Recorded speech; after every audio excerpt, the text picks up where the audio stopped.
All right, we were presented by WinBet. Betting is a team sport. Bet together at WinBet.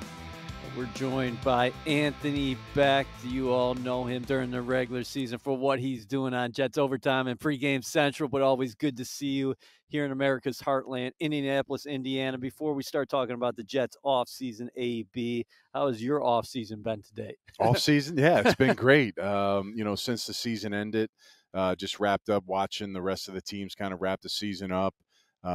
Sent my son off. He's an early enrollee at Iowa State, so we dropped him off in January. I drove his truck up, and he's been there a little over a month now, so he's rocking and rolling and, he's diving in. So he's getting ready to compete and play quarterback up there. So that was good. And so we're one less in the house. Wow. So me and my wife, and my daughter's old enough to kind of do her own thing. So me and my wife had to do some things at the Pro Bowl.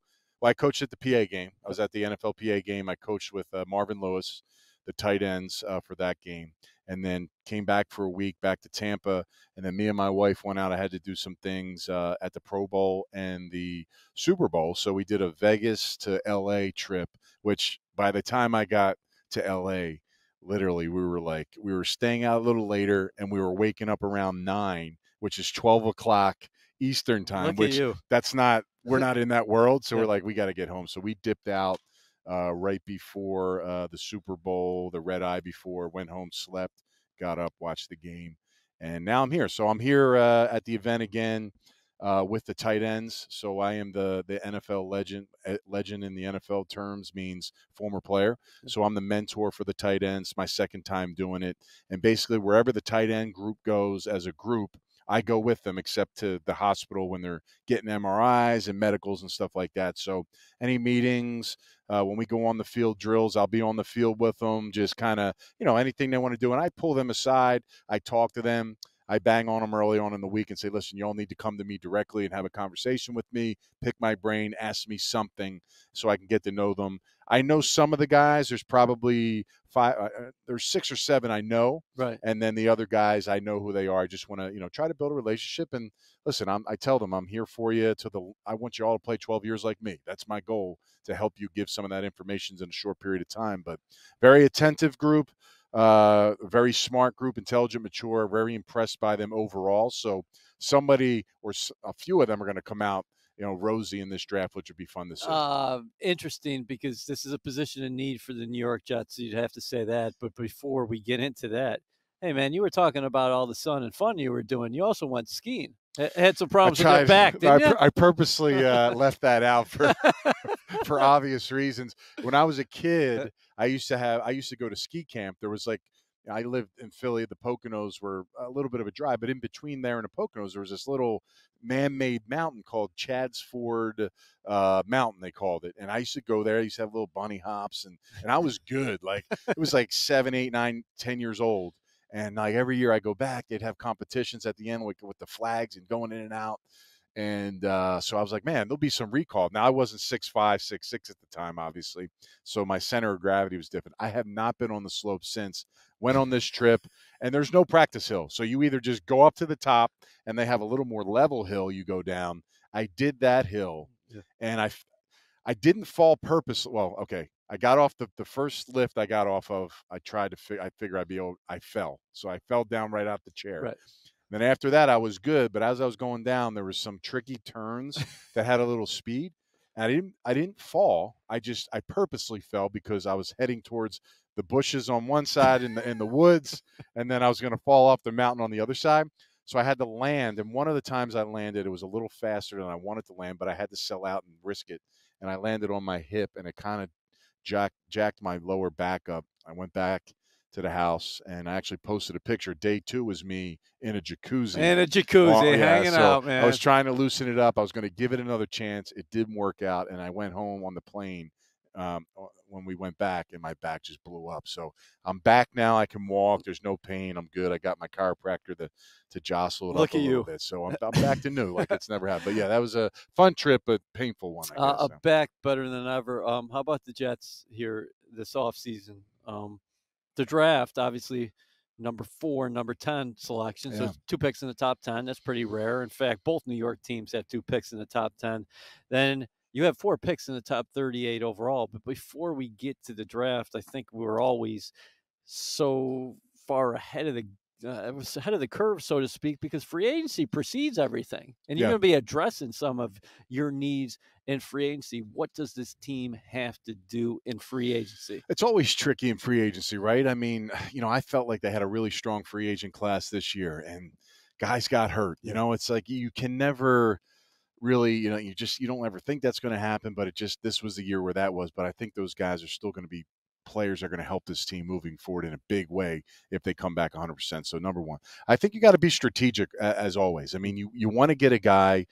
There's guys out there that are playing for that paycheck. They get paid, and do they still love the game the way they loved it to get that check, And right? that's something that Robert Saleh always talks about. Hard to diagnose that, in my opinion, sometimes Okay. because listen, some of these guys are selling something to that point. You really don't know in their mind like what's driving them. So you hope that you can do enough research and talk to these guys that you can trust somebody to say, all right, their skill set is exactly what we're looking for. Okay, clearly he deserves to be paid in the upper echelon at their position. Are we going to get that same dude every single day? And look, the good coaches, the GMs have been around this business long enough, and there's a plethora of them in the Jets offices that Yeah. that been there and done that.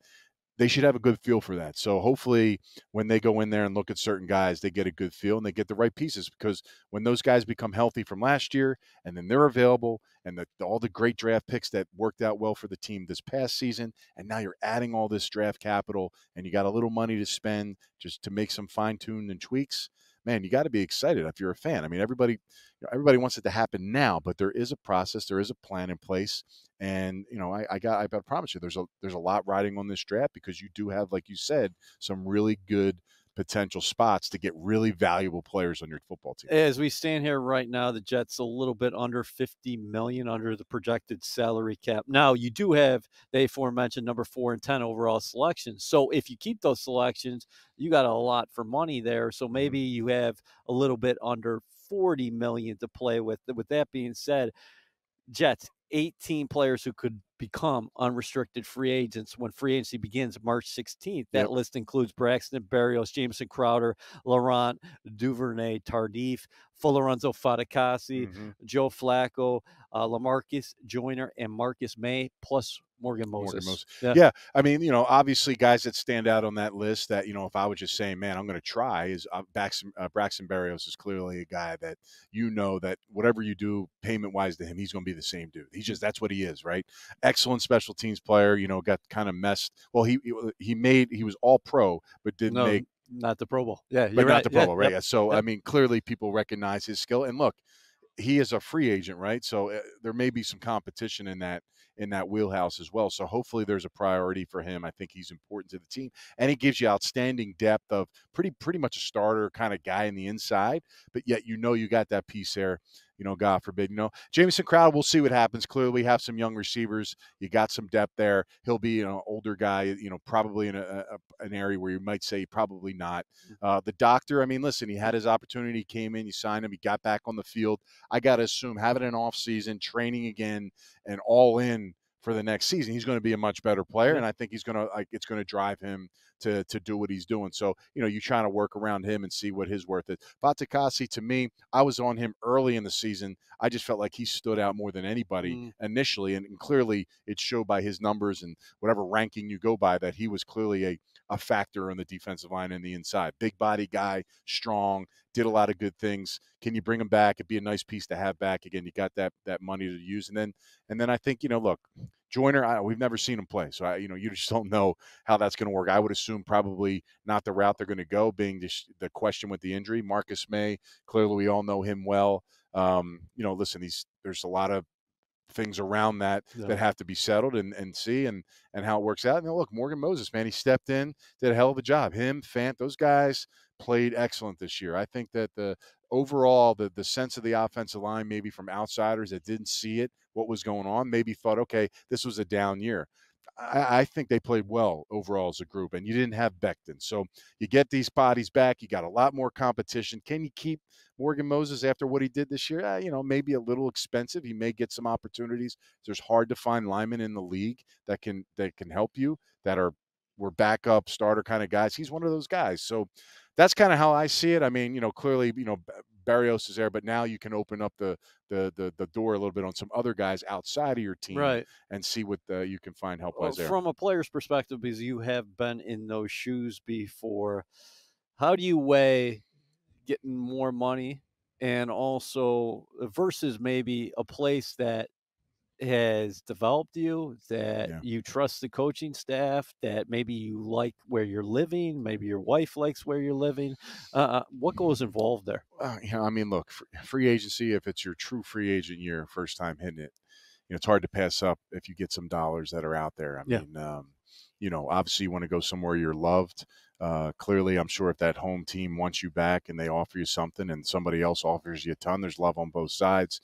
Look, you're talking about long-term, financial, living for And yourself. you owe that to yourself. Yeah, you do. So And that again, if it's close, that's something to talk about. If yeah. it's not, you got to maximize it because nothing's guaranteed in this game. Not even the money that they're offering. Big picture is guaranteed on that contract. So you got to take what you can get, and then hopefully, you're blessed with health, and then you can continue to play and make even more money. So I think to me, look, guys want to win. Guys would love to stay in the place that they're at. But at the end of the day, in this, it's just like any other business. You play football. It's a business to you. You have to treat it that way. And I think when you're on that for the guys that are on that first free agency trip, you got to look at everything. And then clearly you want to maximize yourself financially. The great thing for the Jets and all the other teams, your guys who have the expiring contracts, you can negotiate with them all the way up to March 16th. So No you doubt. do have the advantage coming Absolutely, in. yeah. But some guys are going to go in with the mindset, hey, listen, I'll tell you right now, I'll consider you, but I'm going to test the market because I owe that to myself. Yeah, no doubt. And they'll use that as leverage as, they'll have, okay, well, I got this. Now I can go in the market and see what it is. And then some teams will,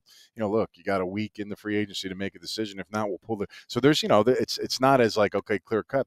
Some teams do put a little bit of a crunch on you as well. So it's a lot of pressure. Free agency is fun you think it's just great. You see all these guys get paid, but there are a lot of guys that hit free agency that maybe feel like they deserve a little bit more action and they're not getting it. And they can dry out quick. It is it's a crapshoot for a lot of guys, and you got to be really strategic on how you go about it and make sure your team around you understands what how the goods and bads could mesh with each other in those situations. WynnBET is now live in New Jersey, and they're bringing the excitement of Wynn Las Vegas to online sports betting. Get in on all your favorite teams, players, and sports, from boosted parlays to live in-game odds on every major sport. They have what you need to win. Sign up today to receive a special offer, risk-free $500 sports bet. Download the WynnBET app now or visit wynnbet.com to start winning. WynnBET, an official sportsbook and gaming partner of the New York Jets. Offer subject to change. Terms and conditions at wynnbet.com. Must be 21 or older and present in New Jersey. If you or someone you know has a gambling problem, call 1-800-270-7117. We mentioned tight end is a need. Where else? Like if you're going to say like the top 3 needs for the Jets from what you saw last year, what would you say? Well, I mean, clearly tight end needs to be addressed. I think it could be addressed in both free agency and the draft at the same time. I think there's a lot of value, some players that can really help the team in this class in particular. And then, look, I mean, the free agent class isn't deep, but, Dalton Schultz is a guy that's going to be highly desirable for a lot of teams. I think he's worth the investment for whatever team that's interested in him because, he's just an excellent route runner, very good hands, polished out of his breaks.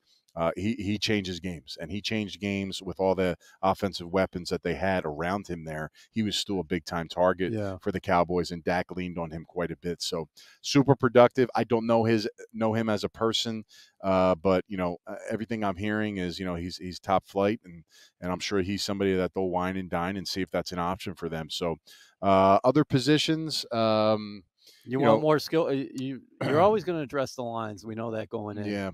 You think you need more skill position talent around Wilson as he continue to build this thing? I think so. Yeah. I think so. I think draft is always good. I think if you can get a young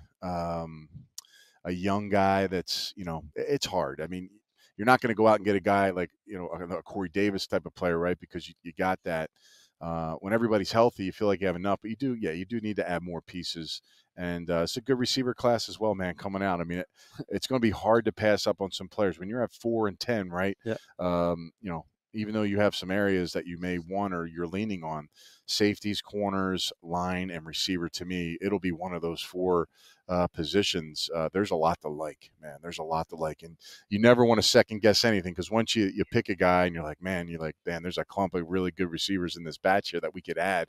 Can you find a guy that can instantaneously make a difference like Elijah Moore did for the team when he was out there and when he was healthy? So, yeah, I mean, look, weapons are big. Linebacker, obviously, if you can find some quality linebacker play to add on, depending on how that kind of works out next year. And then also, secondary, you can always get better at the secondary, add pieces. I think they have some good young parts there that are good.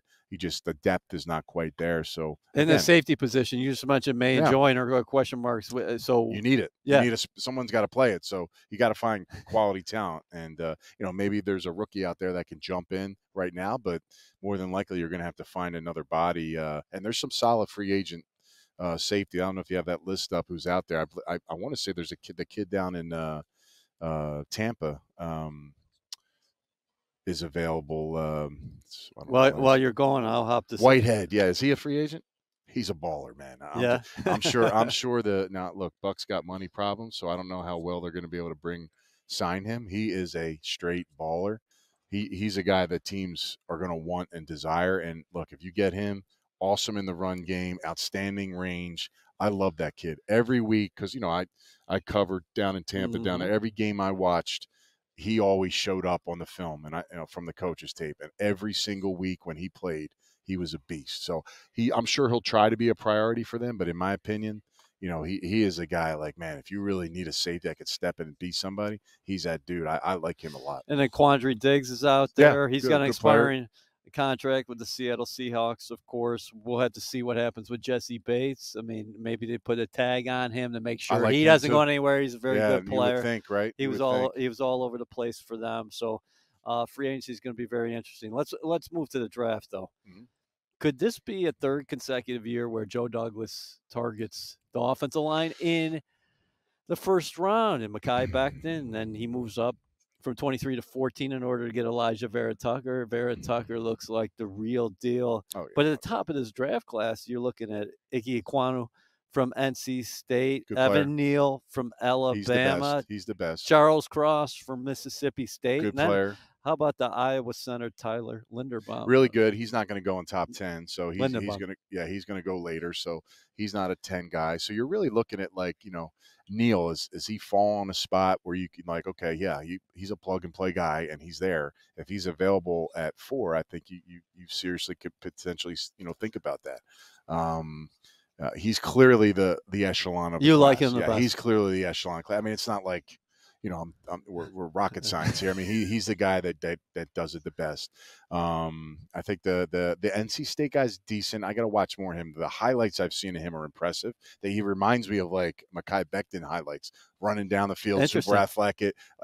He's not as heavy as Mekhi, but he's a big, long dude that just is extremely athletic, loves the game. He's got a lineage of athletes in his family. I believe his mom's a track star. His dad played hoops and basketball. So his brother plays at Notre Dame, I think. Yeah, a twin, isn't he? He's a twin, not as big. He's a safety or a DB or something, maybe. But Ekwonu, do you project him more as a guard? I think from the people I've talked to, it's mixed. I think people feel like he could play tackle. I mean, as athletic as he is, I'd hate to waste him at guard but maybe they got it and they want to put him in. They want that kind of guy in their system. I mean, to do what his skill set is inside, that's fine. But I think he's a tackle in the league for sure. A lot of edge rushers in this. Yeah. So and you mentioned injury before. This team looks entirely different if Carl Lawson is on. I know if he's healthy. But hey, listen, Robert Saleh can't get enough pass rushers. Well, that's an issue. A lot of pass rushers in this class, right? So I think if everybody feels safe about the Hutchinson kid, right? So they feel like maybe that's going to kind of be like a J.J. Watt kind of guy, come in, he can dominate, do his thing. He's got great work ethic. He doesn't get past 2, right? No, I mean, I would say no. I just don't think he will. I think the guy that everybody's starting to question and wonder if he's worth the value is the Oregon kid. Thibodeau, I like him. I mean, listen, I played in a league where there was a guy named Julius Peppers. Now, Peppers was a dominating player, but Julius would not be dominant every snap. Julius was dominant sporadically in a game, and he would change the game with some of the big plays that he made. So every game he played, there was something he did. And I just feel like this kid, now look, they're going to sit down with him. I've never met the kid, so I don't know anything about him. I just know his film. It's a big week for him. Yeah, I just know he's a little different. He's always been kind of above the caliber of players he's been around. And I think he's an interesting interview from what I'm hearing as far as some of the way he kind of portrays and goes about his business. But, people are starting to say, I heard McShay talk about people were worried about, the passion or whatever it is. Yeah. I mean, I don't know, man. He played pretty hard to me. I mean, did you feel like he showed up when you watched him on TV? I was like, I mean, this guy was tough to, Ohio State game he was good. He was real good in that game, and they beat him. So, listen, the things that he does that are special are hard to find. So again, you got to do your homework. But yeah, I mean, that's going to be a tough pass if he's in there in that realm as well. So it's not easy. So, but at least those guys could be there sitting where you got to choose in between. And then of course we haven't got there's corners and safeties that are also viable at that spot as well. Yeah, you're talking about Stingley from LSU, and a guy who's probably going to have a very good week here, I think, would be Sauce Gardner. I like Cincinnati. that kid. Yeah, he might be the top overall corner in this class. Yeah, super long. He's productive. He's actually made plays on the field. Sometimes people are like, don't worry about interceptions. Interceptions are kind of a big deal. Like, can he get the football right when it's going his way? And not many people threw his way. So he's just ultimately just really productive that way as well. Did he play against the elite caliber receivers during his college career? I mean, look, who knows? There's a lot of really good DBs in the league that didn't play in the SEC and all these other kind of leagues. So I know he's been coached well. I know he's going to have a maturity level about him. I know that he's going to have a toughness about him. I know he's going to have a discipline about him that, people are going to embrace. So coaches are going to really like him. And, he is going to be off the board fairly quick, in my opinion. Yeah, a Sauce Gardner. Remember that name. All right, so let's move to your position group, the tight ends.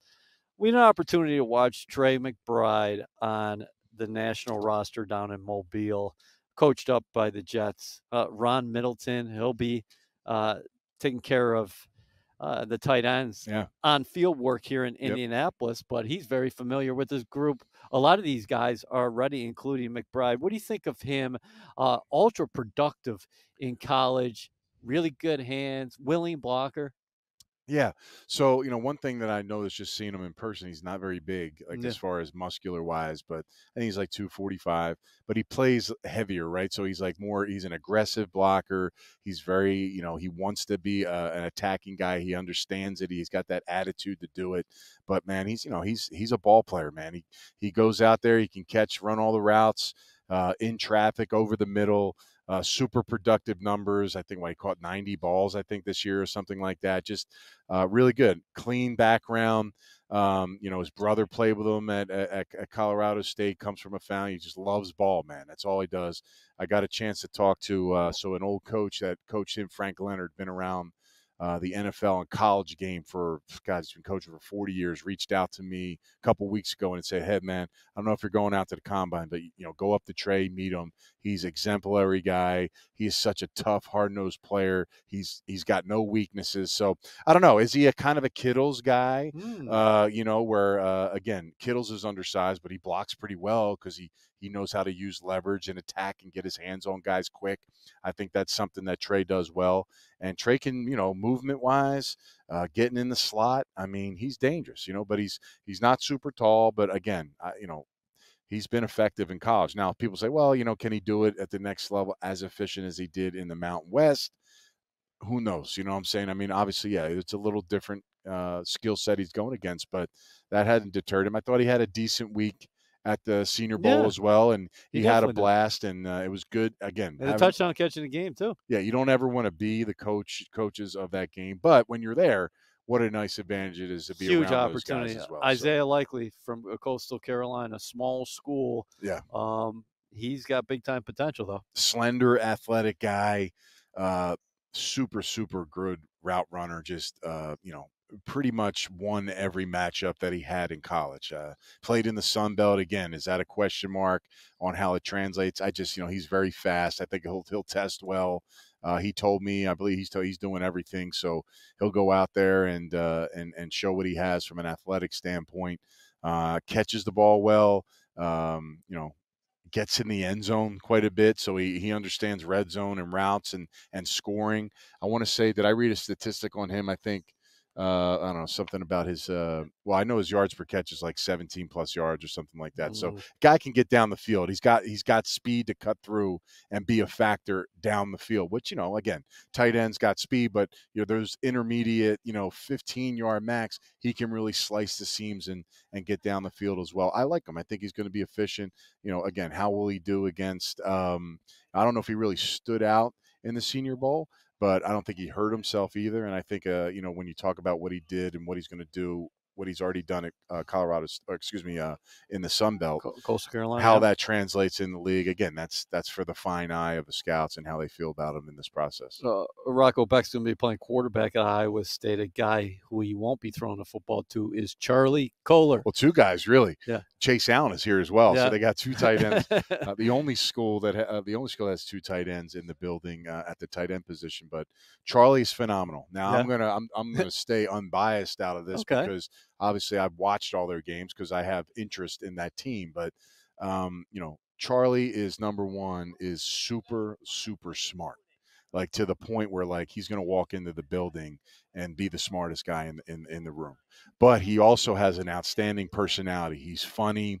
He's kind of that character kind of guy. So he's got a good mix.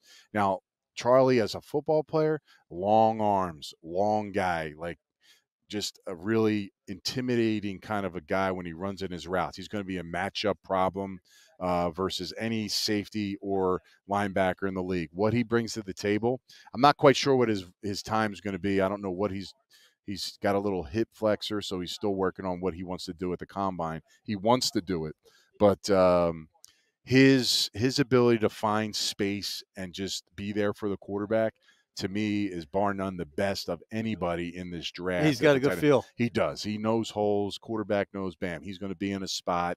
He knows how to get off the linebacker, play against leverage.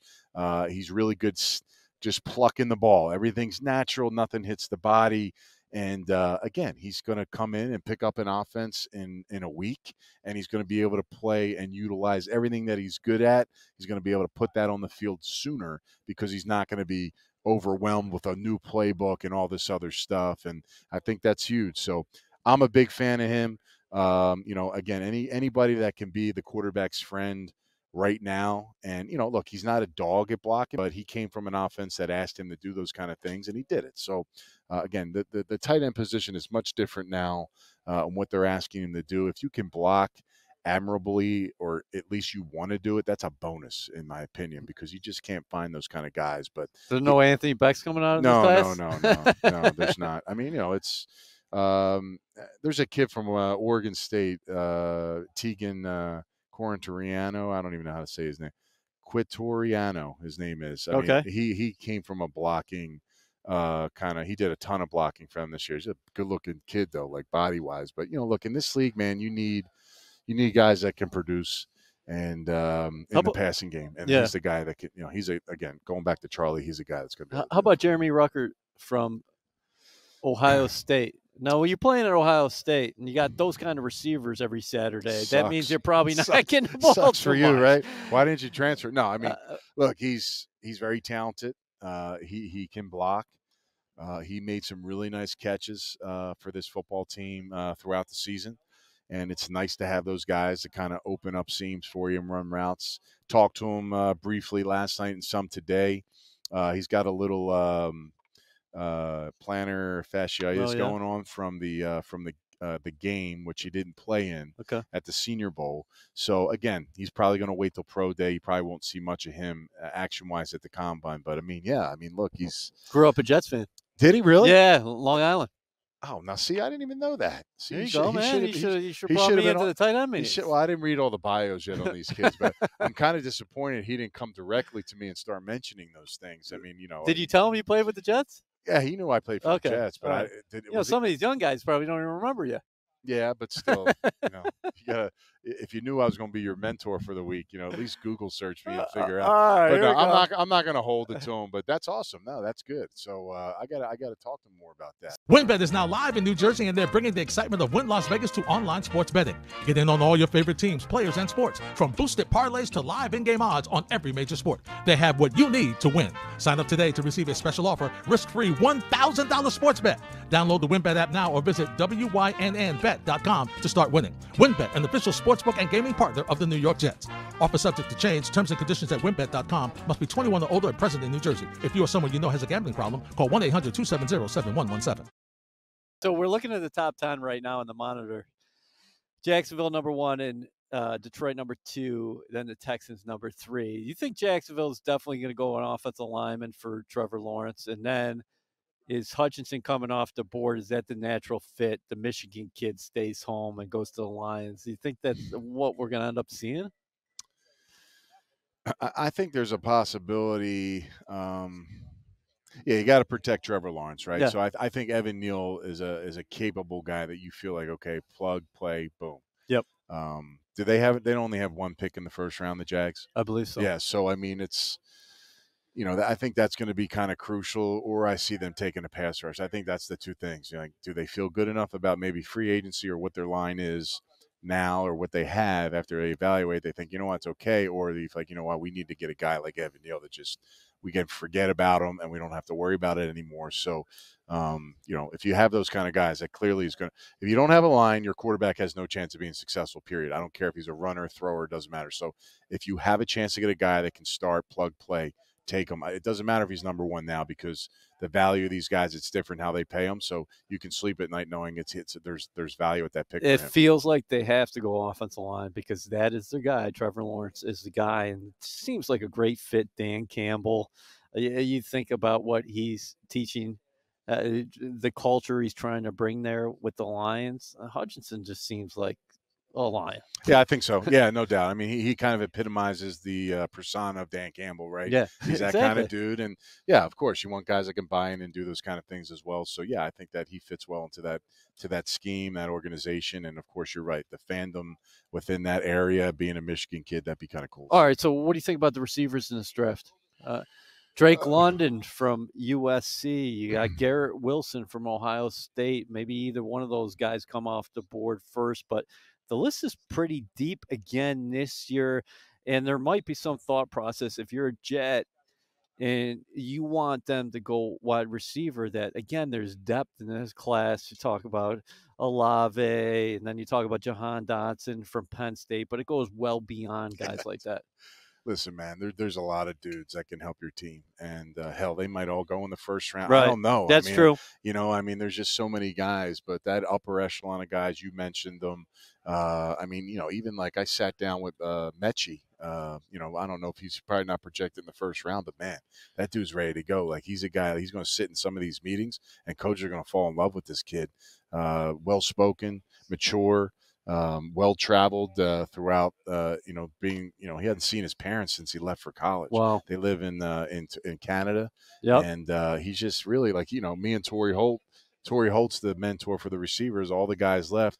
Me and Torrey are having some food. Guess who comes over to pick our brain? Mechie from Alabama, man. And, listen, I just – those things – The Alabama kids are good, but Jameson Williams is another guy. I know. He's a stud. He's coming off the injury, right? So it's like, man – what if he's there at the top of the second round and you're the Jets? Look, he's awesome. Yeah. If the knee checks out, I got to think, knees are like another injury these days, so they usually come back. But man, that dude's a stud. The Ohio State kids are good. The Dotson kid may have the best hands in the draft. And hell, I like David Bell. I like the kid. David Bell from Purdue. Yeah, I know he's not in the first round world, but man, when you talk about picks, he could be sitting there at the top of the second. I think he is the smoothest route runner in the draft. And I don't know what his speed's going to be, but I just know he catches everything and he knows how to get open. Very rarely do I see a contested catch from him.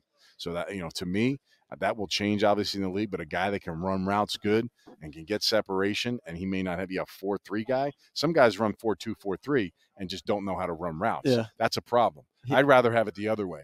Is he a 4-4-9 guy or 4-5-1, but extremely talented route runner that I know he's going to be in the spot where he's supposed to be and can make plays, man, I lean on He's that a really savvy football player. I agree with you. I think he's going to make a quick transition to the National Football League.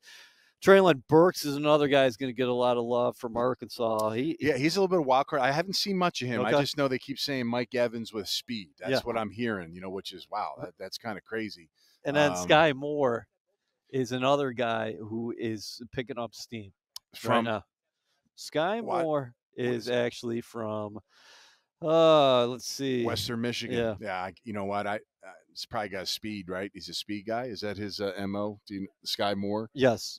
I don't know much about him. I haven't dove that much into it, but he's probably a 4.3 guy. Okay, yeah. So look, I mean, they've had some productive receivers come out from the MAC, from MAC, and he may be there. I don't know if he's a first round guy, but I haven't studied him enough to actually make a comment on him. But I mean, listen, it's deep. It's a deep class. So lastly, what do you think about the opportunity at hand for Joe Douglas, Robert Saleh, and company here this offseason? And for Jets fans who've patiently waited, man, you will go from 2 to 4. Mm-hmm. Now next year, can you make that jump to 8, 9, whatever, and be in that contention that we've talked about so much throughout the past calendar year? I hope so. I really do believe that the Jets department, as far as general manager, between Joe Douglas, Rex Hogan, Chad Alexander, and then you add everybody else, Phil Savage, like that's a lot of experienced guys that know a lot of ball and seen a lot of players. Yeah. They got to have, I know they got a plan right now. It's the ultimate plan is having all those pieces available to you, right? So that you can see what you've got. They can grow and practice and be available so that you can put it together on opening day and let them grow. So those factors you can never roll into there, but I think they've done a nice job. I think they did a good job in the draft last year. Clearly the most important pick last year is the quarterback. Zach has to take a huge step this year, continue to help him with players, feed him, get some guys around him. He's got to have a great offseason. Zach, I don't know him. I saw Zach in the offseason in LA at the PA game. He's doing a little signing out there, and just briefly, just kind of spoke to him. But I was like, hey man, just big offseason, go grind, go work. I think he's bringing the guys down to Miami, or they're meeting up together. Like that work has to be put in, and he's got to take a step. So it's going to be a big deal for him because he's an important part, obviously, of this whole thing succeeding for everybody. But look, the draft capital that the Jets have, man, I think Joe's got to be super pumped up. I mean, I'm looking at it like, man, this is a lot of pressure to find the right guys. But clearly there's some kind of storyline that they got put together on how they want things to fall out and stuff. So this will be big for them, and I know they got a plan in place, and they're going to stick with it. And if everybody's, I want to see the entire team healthy week 1. I want to see all the pieces there. I want to see it for 8 weeks. That's my dream. Yeah. That's my wish for the season. All free agents are healthy.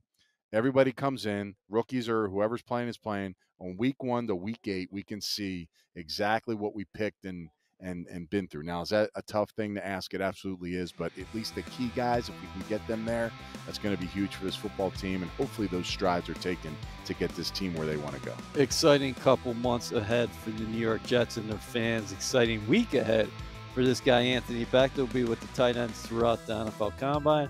We'll see you soon, brother. Awesome, man. Thanks for having me.